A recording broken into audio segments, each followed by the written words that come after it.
இன்றைக்கி 3வது நாள் காலையிலே என் ஷாப் ஓப்பன் பண்ணுறதுக்கு என்னோடய அப்ரசண்டைகளை எடுத்துக்கிட்டு நான் சிங்கப்பூர் கிளம்பிட்டேன்.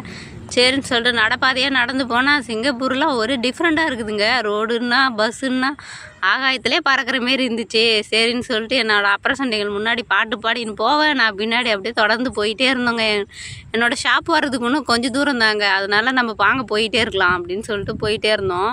சரின்னு சொல்லிட்டு ஒரு வழியாக வந்து ஷாப்புக்கு முன்னாடி வந்து நம்மளோட ரோடு வந்துடுச்சு. சரின்னு சொல்லிட்டு என்னோடய ஷாப் கிட்டே வந்துட்டேன். என்னோடய சிங்கப்பூர் ஷாப்பிங் வந்து ஓப்பன் பண்ணிவிட்டு நான் காலையிலே சுத்தப்படுத்த ஆரம்பிட்டேன். க்ளீனிங்லாம் பண்ணணும்ல, காலையிலே பெருக்கி கிறுக்கி மாப்பு போட்டுட்டு சரின்னு சொல்லிவிட்டு என்னோடய அப்ரசண்டி என்ன பண்ணிட்டாரு, ஃபஸ்ட்டு அப்ரசண்டி வந்து எல்லா இன்ஸ்ட்ருமெண்ட்டுக்கு எடுத்து வச்சிட்டாரு. ப்ராடக்ட்லாம் வந்து அதுக்காக ஆர்கனைசேஷன் பண்ணிகிட்டு இருந்தார். அப்போ தான் காலையிலே எங்ககிட்ட ஒரு கஸ்டமர் வந்து நுங்கு விற்கிறீங்களா அப்படின்னு கேட்டார். இல்லை நோ நுங்கு இல்லை, முந்திரி பருப்பு அப்படின்னு சொன்னோம்.